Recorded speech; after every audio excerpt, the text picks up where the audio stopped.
The main reason we decided a CRM system would be beneficial, we already had a CRM system in place. We knew that a fully functioning CRM system that would meet our business requirements is exactly what we needed. We didn't want to change track from that, and so the premise from the offset was to, stay with the brand we were already with, and get a system that fulfilled the business requirements, basically. We'd had a bit of a bad experience with our previous supplier, so the main thing we wanted to look for was a supplier that could give us the confidence of moving forward with Dynamics, especially moving to the cloud, because as a company we really want to sort of progress to cloud technology. So getting reassurance from a supplier about that aspect was really important. I'd already made my mind up about which supplier I wanted to sort of visit.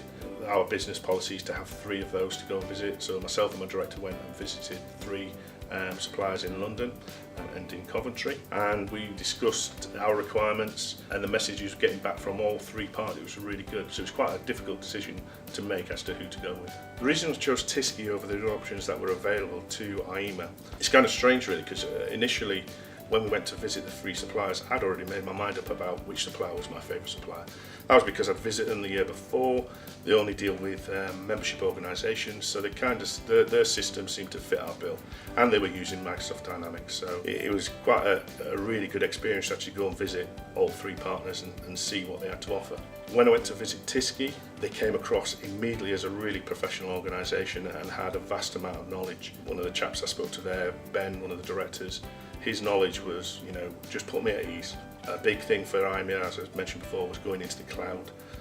All of those fears were alleviated by Ben on his own. So, that was a big thing for us. And also we liked the way Tyskie worked, because basically they don't have a specific office that they work out of. The thought of, if we went ahead with Tyskie, that a consultant would be on site at IEMA's offices to work directly with us was one of the deciding factors, because we just thought that was a really great, innovative way of working and would fit the way IEMA worked perfectly, and we could only see positives from that, how we would move forward a lot quicker with the project. And moving forward and delivering that project was, paramount to us. The main concerns before starting the project are quite obvious to me, the first one being delivering on time. Previous project I'd been involved in, that time was being constantly pushed back, which then, obviously between ourselves and the partner, relationships kind of break down a little bit, but also staff. The main thing we need to be concerned about is our staff and their take on moving to a new product. And if you're constantly pushing that time back and staff are expecting things, it really brings a bit of a low morale within the business. So that was one of the main concerns.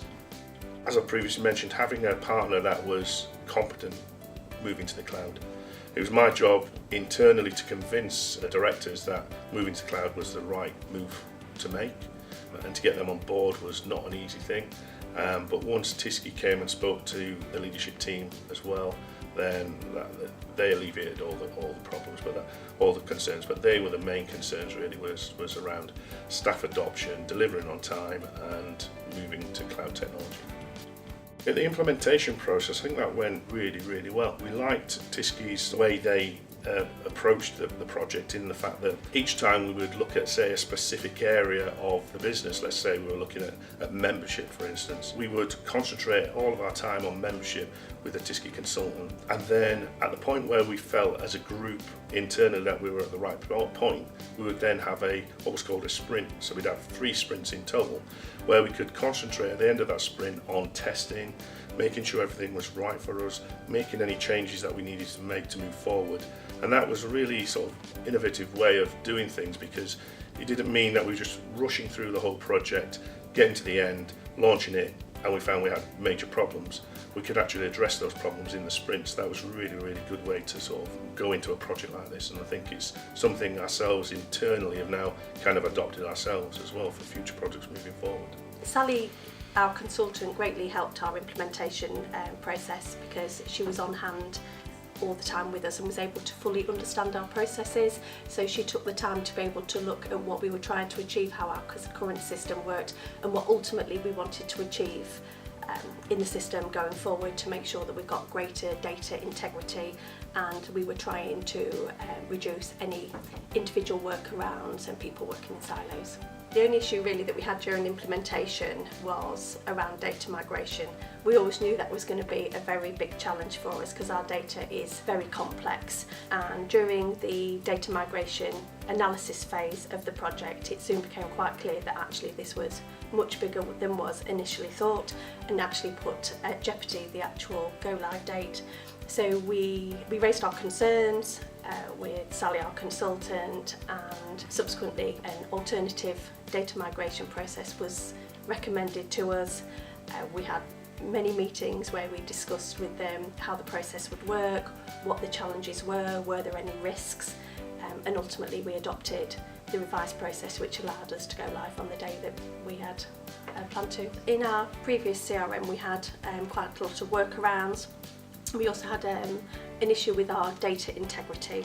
So what we wanted to do in our new system in Dynamics was create, where possible, very little room for human error. So we created mandatory fields so to ensure that we had certain data that was valuable to the business, was actually ensured that that was populated, but we also had some auto population in there as well. So whereas previously you would have inputted data on 2 screens, this time we'd only put it on 1 and it would auto populate into the other, reducing the risk of human error but also protecting the quality of our data. Because our data is quite complex, we created what we called show and hide. So there's certain functionality within Dynamics that will actually only show you the data that is required for that particular membership, as opposed to having a page where we're actually only filling in 10 or 20% worth of data. Whenever you roll out anything new, it is always a challenge to get everybody to adopt it and to see the benefit, especially where change is required, because we all get used to working in a certain way. So right from the very start we ensured that we communicated and we engaged with everybody within the business. So initially we held meetings per team and we went through everything that they used our old CRM for. What did they want to record, what did they like, what didn't they like, what was important to the business.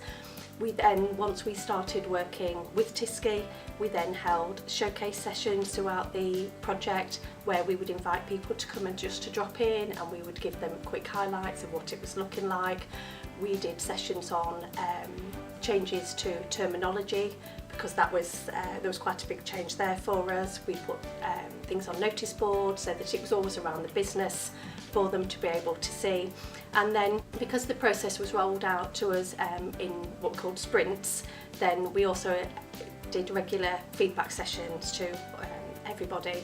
And then when it came to doing the training, we did a general session for everybody, no matter how little or how much they actually were going to use the dynamic system, and then we did specific tailored training needs to them. Going on from that, after the project was rolled out, we still have a group that works on looking at the dynamics, and every time a change is requested it has to come through the group. That way that we're making sure that we're still aligning all our processes with a consistent thinking to what we wanted to achieve in the first place. The implementation process went well. We had a consultant in the office all the time, so we could see like the ongoing progression.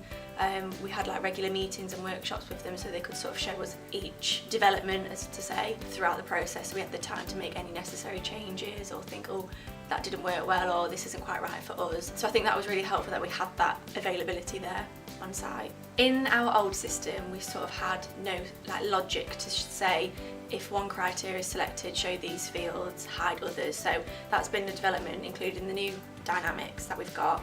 It just ensures we've got clean data, it's more user friendly, we are able to get better and more detailed reports out of the system because we know that the data is correct. Another thing that we've got that we didn't have in the old system or we didn't use correctly was relationships. So we can now see sort of our suppliers, our third parties, we've got all connections and engagements like within the company. We can log them, track any history and any engagements, as I say, on the system, which we didn't have before. We designed a training plan which was specific to the needs of different teams and different people within the building and the staff. We then implemented this new training plan and made sure the correct users were having the correct training. We also partly decided to use the dynamic system because we were familiar with it, it's what we had before, so it was easy for the staff and all users to adopt to this new system. My main concerns before the project started was about the migration of the data from the old system to the new system.